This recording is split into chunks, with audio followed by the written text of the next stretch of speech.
Voilà, je suis très heureux de vous retrouver, mesdames et messieurs, vous qui aimez le programme de votre télévision numérique C24+. Bienvenue à cette session d'information. Nous allons commencer avec news.cd qui a tweeté ce matin.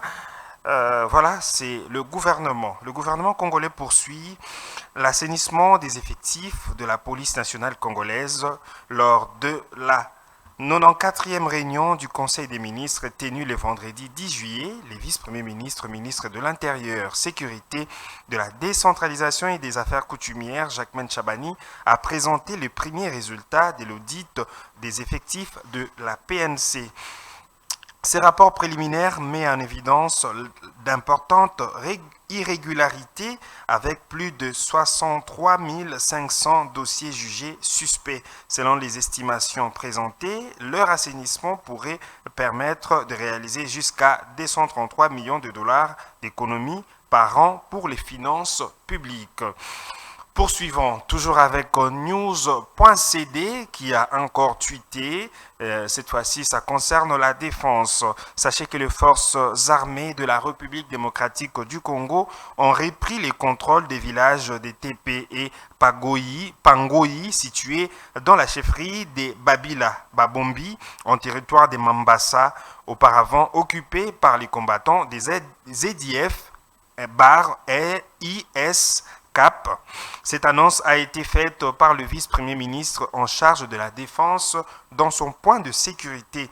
Cette reconquête s'inscrit dans le cadre de la poursuite des opérations militaires visant à traquer et neutraliser les groupes armés actifs dans cette partie de l'Est de la République démocratique du Congo.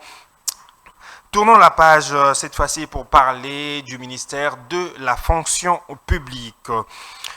En exécution des instructions du président de la République, telles que reprises dans le compte rendu de la 57e réunion ordinaire du Conseil des ministres, les experts des différentes institutions et administrations publiques ont tenu durant 6 jours un atelier technique consacré à l'élaboration et à la validation de l'avant-projet de décret fixant les modalités d'accès aux emplois publics des carrières en République démocratique du Congo, présidé par le vice-premier ministre, ministre de la fonction publique, Jean-Pierre Liaou. Ces travaux ont permis d'aboutir à un texte consensuel qui harmonise pour la première fois le principe des recrutements applicables aux différents régimes de l'administration publique tout en respectant leurs spécificités. Il consacre notamment les recrutements sur concours comme voie principale d'accès aux emplois publics.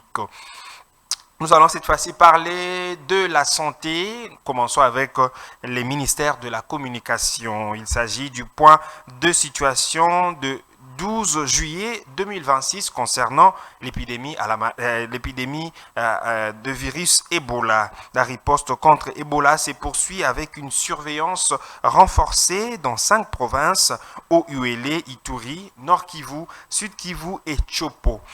Les dispositifs de détection, des prises en charge et des coordinations restent pleinement mobilisés. À ces jours, 1926 cas confirmés ont été enregistrés, dont 753 patients en isolement ou hospitalisation, 318 guérisons et 702 décès. Le taux de suivi des contacts s'établit à 78,3%.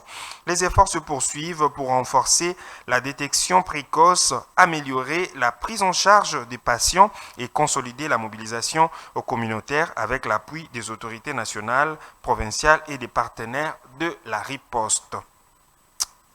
Restons encore sur ces pages sur la santé, cette fois-ci avec le ministère de la Santé, ministère du Titel. À la suite de la confirmation des 4 cas de la maladie à virus Ebola, le ministre de la Santé publique, Hygiène et Prévoyance sociale, Dr Samuel Roger Kamba, s'est rendu à Kisangani pour évaluer la situation et renforcer les dispositifs de surveillance et de riposte. La population est invitée à coopérer avec les équipes de santé afin afin de faciliter les actions de prévention, des surveillances et des prises en charge mises en œuvre pour limiter la propagation de la maladie en cas de fièvre, des diarrhées, des vomissements ou tout autre signe. Rendez-vous immédiatement dans la structure de santé la plus proche, a écrit les ministères. Nous allons cette fois-ci parler la diplomatie avec l'ACP. La diplomatie qui ACP a tweeté ce matin RDC une tribune sans filtre diplomatique consacrée aux liens entre les conflits armés, les pillages de ressources naturelles et la paix est prévue lundi au Conseil de sécurité, ce lundi, des Nations Unies, permettant aux victimes de s'adresser directement aux grandes puissance, a-t-on appris de sources diplomatiques de la République démocratique du Congo. Organisée dans le cadre de la présidence tournante de la RDC au Conseil de sécurité pour le mois de juillet, cette rencontre en formule ARIA sous la conduite de la ministre d'État aux Affaires étrangères, Thérèse Kayikwamba, devra réunir des experts indépendants, des représentants de la société civile ainsi que des victimes de violences au monde et dans l'Est de la République démocratique du Congo, appelés à présenter directement leurs témoignages et leurs analyses devant les membres du Conseil de sécurité. Nous allons cette fois-ci parler du ministère de Mines qui a tweeté également ce matin, Mines RDC. La République démocratique du Congo a pris part au forum ministériel sur les minéraux critiques, les chaînes de valeur et leur valorisation organisé le 10 juillet 2026 à Abidjan sous l'égide de la Banque africaine des développements BAD. La délégation congolaise a été conduite par les directeurs de cabinet du ministre de Mines, le professeur Michel Kassoua, représentant les ministres des tutelles. Au cours de travaux, la délégation a présenté la vision de la RDC consistant à faire du secteur minier un moteur d'industrialisation, de création d'emplois et de développement durable. Elle a réaffirmé que la République démocratique du Congo ne veut plus être seulement un pays d'extraction, mais également un pays de transformation, de certification, d'innovation et de création de valeur ajoutée. Parlons jeunesse. Jeunesse, dans cette livraison d'informations avec le ministère de la Jeunesse qui a tweeté, le ministre de la Jeunesse et de l'éveil patriotique a le plaisir d'annoncer le 20 gagnants au concours de la deuxième édition des Pitch, ton projet sélectionné au terme d'un processus rigoureux mené en collaboration avec le Fonds spécial pour la promotion, l'entrepreneuriat et l'emploi de jeunes.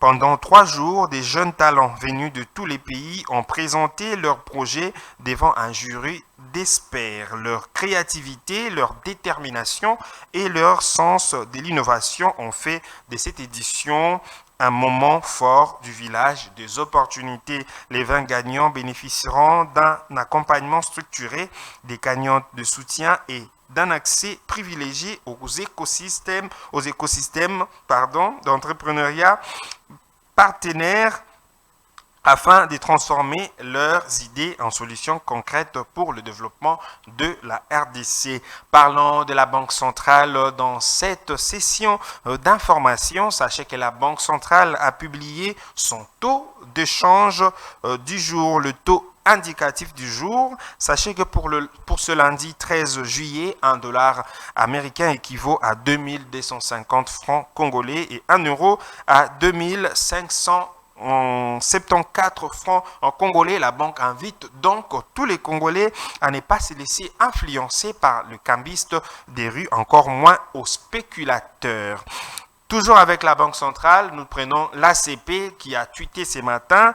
RDC, les réserves internationales de la République démocratique du Congo détenues par la Banque centrale du Congo ont été établies à 8 milliards 8 milliards 267,82 millions de dollars au 2 juillet 2026 contre 7 milliards 864,83 millions de dollars la semaine précédente, soit une hausse de 5,12% selon la note de conjoncture économique de la Banque centrale du Congo consultée dimanche par l'ACP.